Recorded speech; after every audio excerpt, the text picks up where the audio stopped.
اب پھر سب سے بڑی بات یہ کہ ٹویٹ کر رہا ہے، ٹویٹ کر کے کیا کہہ رہا ہے کہ جی ایسے صحافت کے نام پہ ایسے ایسے، تو بھائی تمہیں کیا پتا؟ تو اب پہلے عمران خان کا جب ساتھ دے رہا تھا مبشر لقمان، اس وقت مبشر لقمان بالکل ٹھیک تھا. اب مبشر لقمان نے ان کے خلاف بولنا شروع کر دیا تو آپ اٹھ کے اس کو تھپڑ مارنا شروع کر دیں. یہ ان لوگوں سے برداشت نہیں ہو رہا، یہ صحافت کے اوپر حملہ ہے. میں ذاتی طور پہ میں تو اسی لیے یہ لفظ یوز کیا ہے، حالانکہ ایسا کہنا نہیں چاہیے، لیکن اس کو جب تک حکومت نے پٹا نہ ڈالا تو یہ ایسے حرکات و سکنات، یہ جو موصوف فواد چودھری ہے نا، یہ کرتا رہے گا. اور اس کے اوپر جو ہے صحافتی کمیونٹی کو بالکل یکجان ہونا چاہیے. آج اگر اس نے اس پہ تھپڑ مارے نا مبشر لقمان کو، کل کو کسی اور کو مارے گا. 2 واقعات ہو چکے ہیں اور مومن آدمی جو ہے نا ایک سراغ سے بار بار ڈسا نہیں جاتا. تو صحافتی کمیونٹی کو اس وقت جو ہے مکمل طور پہ سوچ بچار کرنی چاہیے کہ اس جیسے ناسور کو، اس جیسے گھٹیا وزیر کو کس طرح لگام ڈالنی ہے، کس طرح پٹا ڈالنا ہے. خاص طور پہ صحافتی کمیونٹی میں اصل میں ایکا نہیں ہے. اس سلسلے میں کہوں گا کہ صحافیوں کو ایک جان ہو کے جہاں پہ بھی یہ بندہ ہو اس کا بائیکاٹ کریں. اس جیسے شخص کے اوپر کسی بھی قسم کا نہ کوئی پروگرام ہو، نہ اس کی نیوز چلے، نہ اس کو کسی قسم کا کوئی پروجیکشن، کوئی کوریج نہ دی جائے تب تک جب تک یہ شخص معافی نہ مانگے. اس کا ہاتھ کھلتا جا رہا ہے. اگر صحافی برادری آپس میں اکٹھی نہ ہوئی تو اس جیسے گھٹیا آدمی کو جو ہے نا یہ پروجیکشن ملتی رہے گی اور بہت غیر اخلاقی ان کی حرکتیں. جی بالکل. دیکھیں آپ کسی کے اوپر آپ مخالفت کریں، آپ کسی سے اختلاف رائے کر سکتے ہیں، آپ کسی کے اوپر دیکھیں خلاف بول سکتے ہیں. وہ بات اگر آپ کو کوئی شکایت، آپ عدالت میں جائیں، آپ اس کے اوپر کیس کریں کہ جی انہوں نے جھوٹی بات کہی. اس کے اوپر آپ کے پاس سارے معاملات آپ کے پاس پڑے ہیں، آپ ذاتی طور پہ اٹیک کر رہے ہیں اور کوئی کسی قسم کا کوئی قدر نہیں ہے، کوئی اس کو پوچھنے والا نہیں ہے. یہ کیسا عجیب سا ایک، میں کہتا ہوں کہ جی کوئی نوٹس لینے والا نہیں ہے. اسی لیے اس کی جو زبان ہے، اس کے جو ہاتھ ہیں وہ کنٹرول سے باہر ہوتے جا رہے ہیں. جی بالکل. اور یہ اس کو کوئی اچھا کوئی بندے کا پتر صحافی اس کو ٹکر گیا نا تو اس کو فواد چودھری کو سمجھ ضرور لگے گی کہ کیسے صحافیوں کے ساتھ اس طرح زیادتی کرتے ہیں. صحیح. ترجمان پاک فوج کا کہنا ہے کہ خطے کا امن خراب کرنے والی کسی عمل کا حصہ نہیں بنیں گے. جی بالکل. دیکھیں پاکستان نے نا بیسیکلی جویریہ بہت سفر کیا ہے پچھلے، آپ دیکھ لیں 2 ڈیکیڈز جو 20 سال ہیں. جب مشرف کے دور میں جب امریکہ نے افغانستان پہ حملہ کیا، افغانستان کو ایک قسم کا پاکستان کو انہوں نے بیس بنا لیا. پاکستان نہ چاہتے ہوئے بھی اس جنگ میں ان کا اتحادی بنا اور پورے طریقے سے امریکہ نے یوز کیا. امریکہ بیسیکلی استعمال کرتا ہے، اس کے بعد ٹیشو کی طرح جو ہے نا پھینک دیتا ہے. اب بھی اس کا کسی بھی طرح سے یہ مطمع نظر ہے کہ کسی نہ کسی طرح سے پاکستان کو انوالو. آج دیکھیں کہ جو ایلس ویلز ہے اس نے کہا جی پاکستان کے تربیتی جو پروگرام ہے ہم اس کو بحال کر رہے ہیں. اوپر سے مائک پومپیو جو ہے وہ وزیر خارجہ ان کا وہ فون کر رہا ہے اور چیف آف آرمی صاحب سے باتیں کر رہے ہیں، وزیر خارجہ سے باتیں کر رہے ہیں. تو ان کا مقصد ہے کہ پاکستان کسی بھی طرح سے ہماری سائڈ لے. لیکن آج جیسے کہ ہمارے جو وزیر خارجہ ہیں شاہ محمود قریشی، انہوں نے باقاعدہ فون کر کے ایران کے وزیر خارجہ سے کنڈولنس بھی کی ہے، اس کے حوالے سے بات بھی کی ہے.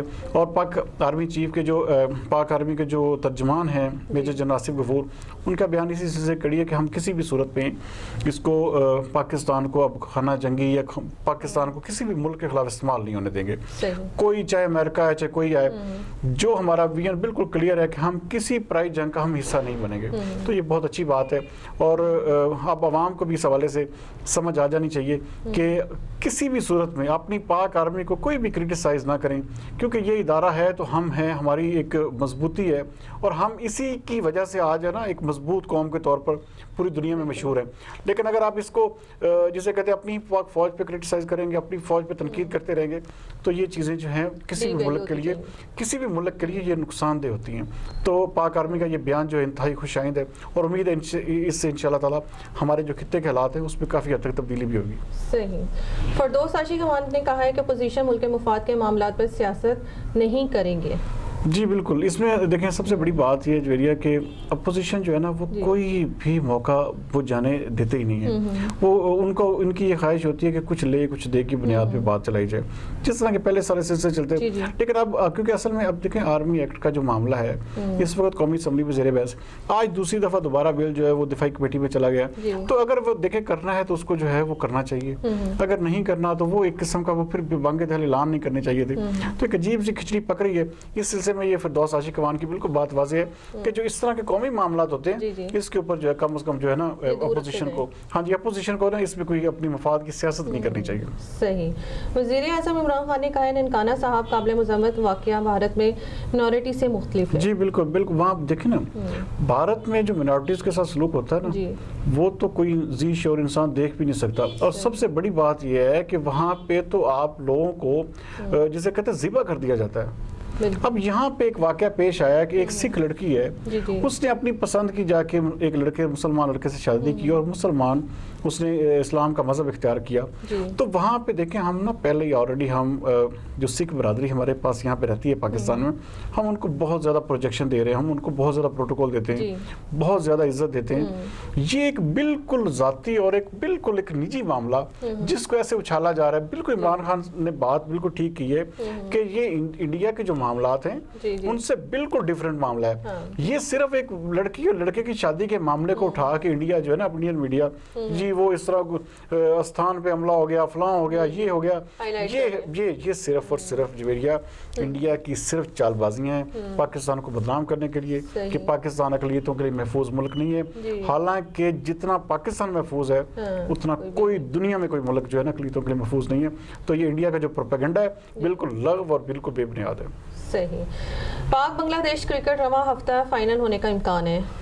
جی بالکل اس حوالے سے دیکھیں بنگلہ دیش اصل میں پتہ کیا ہے بنگلہ دیش بنا ہوا ہے انڈیا کی کالونی. یہ سب سے بڑی بات جو ہمیں جو نظر آتی ہے کہ وہ ہر بات میں اب دیکھیں سری لنکا کی ٹیم یہاں پہ ٹیسٹ بھی کھیل کے گئی 2020 بھی کھیل کے. اب وہی چیز 3 2020 اور 2 ٹیسٹ کی سیریز ہے. وہ کہہ رہے ہیں جی کبھی کہتے ہیں جی ہم 20 کھیلیں گے ہم ٹیسٹ نہیں کھیلیں گے ہم یہ کریں گے. دیکھیں یہ سب چیزیں جو ہیں یہ صرف اور صرف پاکستان کی ساکھ کو پاکستان میں جس طرح انٹرنیشنل کرکٹ بحال ہو چکی ہے پاکستان کے حالات اس وقت پوری دنیا کو ایک مثال بنتے جا رہے ہیں. تو یہ صرف اور صرف ان کو جو ہے نا ڈی ویلیو ڈی فیم کرنے کی جو بھارتی کرکٹ بورڈ کی سازش ہے نا جو بنگلہ دیش کا کرکٹ بورڈ ہے وہ پوری طرح اس کا ساتھ دے رہا ہے. صحیح. تو یہ چیزیں جو ہیں اب ایک ہفتے کے اندر اس سلسلے میں بنگلہ دیش بورڈ کو فیصلہ کرنا ہوگا کہ پاکستان میں وہ کھیلتے کیونکہ پاکستان نے واضح طور پہ کہہ دیا اگر آپ ٹیسٹ نہیں کھیلیں گے تو ہماری طرف سے سیریز اللہ حافظ ہے, ہم سیریز نہیں کھیلیں گے, ہم 2020 نہیں کھیلیں گے. تو اب آنے والے جو 4 دن ہیں 5 دن آپ کے خیال میں پاکستان نے صحیح کہا ہے؟ بالکل صحیح کہا ہے. پاکستان دیکھیں اصل چیز یہ ہے جویریہ کہ بنگلہ دیش صرف ہمیں بچہ بنا رہا ہے. بنگلہ دیش صرف اور صرف ہم سے کھیل رہا ہے ہمارے حالات کے ساتھ. اب دیکھیں اتنی بڑی ٹیم یہاں پہ دورہ کر کے چلی گئی تو بھائی آپ تم تو ابھی بچے ہو کرکٹ میں تو تم یہ باتیں کرتے ہوئے. ہاں جی بالکل یہ بالکل مناسب نہیں ہے. صحیح. بہت شکریہ ناظرین. یہ تھی دن بھر کی اہم خبروں پر ڈسکشن. کل تک کے لیے اجازت دیجیے. پاکستان زندہ باد.